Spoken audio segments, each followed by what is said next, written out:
Hi hello good evening കൂട്ടുകാരെ. അപ്പോൾ ഇന്നത്തെ വീഡിയോ എന്താണെന്ന് പറഞ്ഞാൽ നിങ്ങൾക്ക് പെട്ടെന്ന് ചെയ്യാൻ പറ്റുന്നൊരു മുഖഭംഗി കൂട്ടാൻ വേണ്ടിയിട്ട്, അതായത് ഒരു എൻഗേജ്മെൻറ്റ് അല്ലെങ്കിൽ ഒരു മാരേജ് അങ്ങനെയുള്ള ഫംഗ്ഷൻ എല്ലാം വേണ്ടിയിട്ട് നമ്മൾ പോകാൻ ഒരുങ്ങുമ്പോൾ തലേ ദിവസമേ ചെയ്യാൻ പറ്റുന്നൊരു ടിപ്സുമായിട്ടാണ് വന്നിട്ടുള്ളത്. തലേ ദിവസം ചെയ്ത് കഴിഞ്ഞാൽ പിറ്റേന്ന് രാവിലത്തേക്ക് നല്ല ഭംഗിയായിട്ടിരിക്കും. അപ്പോൾ അതെന്താണെന്ന് നോക്കാം. അതിന് വേണ്ടുന്ന ഇൻഗ്രീഡിയൻസ് എന്തൊക്കെയാണെന്ന് വെച്ചാൽ, ഒരു സ്പൂൺ പഞ്ചസാര, ഒരു സ്പൂൺ പാല്, ഒരു സ്പൂൺ അല്ലെങ്കിൽ ആ പഞ്ചസാരയും ഈസ്റ്റും അലിയാൻ വേണ്ടുന്ന അത്രയും പാല്, ചൂട് പാലായിരിക്കണം.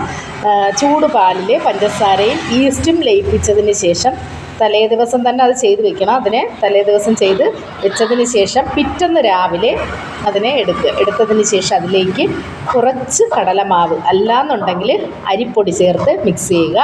ഈ മിശ്രിതം മുഖത്ത് അപ്ലൈ ചെയ്ത് ഒരു 20 മിനിറ്റ്, രാവിലെയാണ് അപ്ലൈ ചെയ്യേണ്ടത്, മിനിറ്റ് കഴിഞ്ഞ് വാഷ് ചെയ്ത് കളയുക.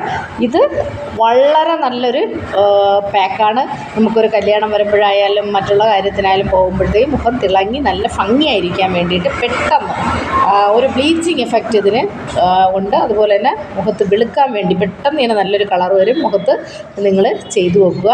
ഇനിയൊരു ടിപ്സ് എന്ന് പറഞ്ഞാൽ, എണ്ണമയം കൂടുതലുള്ള ആൾക്കാർക്ക് കുറച്ച് റൊട്ടിപ്പൊടി എടുത്തതിന് ശേഷം തൈരുമായിട്ട് മിക്സ് ചെയ്ത ശേഷം അത് മുഖത്ത് അപ്ലൈ ചെയ്ത് കൊടുക്കുക. അതിന് ശേഷം 20 മിനിറ്റിന് ശേഷം തുടച്ച് നീക്കിക്കളയുക. അതായത് 20 മിനിറ്റ് വരെയാണ് ഒരു പാക്ക് ഇട്ടേക്കേണ്ട സമയം. കാരണം എന്ന് പറഞ്ഞാൽ, കൂടുതൽ സമയം വെച്ചിരുന്നാൽ നമ്മൾ സംസാരിക്കുകയൊക്കെ ചെയ്യുമ്പോഴത്തേക്ക് എന്ത് ചെയ്യും, ചുളിവ് വീഴാൻ ചാൻസ് ഉള്ളത് കൊണ്ടാണ് 20 മിനിറ്റ്, ഏതൊരു പാക്കായാലും 20 മിനിറ്റ് ഇടുന്നതാണ് അതിന് ഏറ്റവും ഉചിതമായിട്ടുള്ളത്. അപ്പോൾ നിങ്ങളത് ചെയ്തു നോക്കുക. നാളെ ഞാൻ വീണ്ടും പുതിയ ടിപ്സുമായിട്ട് വരുന്നതായിരിക്കും. അപ്പോൾ ഈ വീഡിയോസ് കണ്ടിഷ്ടപ്പെട്ട് കഴിഞ്ഞാൽ ലൈക്കും കമൻറ്റും ഷെയറും സബ്സ്ക്രൈബും ചെയ്യുക. അപ്പോൾ എല്ലാവർക്കും നല്ലൊരു ദിവസം ആശംസിക്കുന്നു. ടാറ്റാ.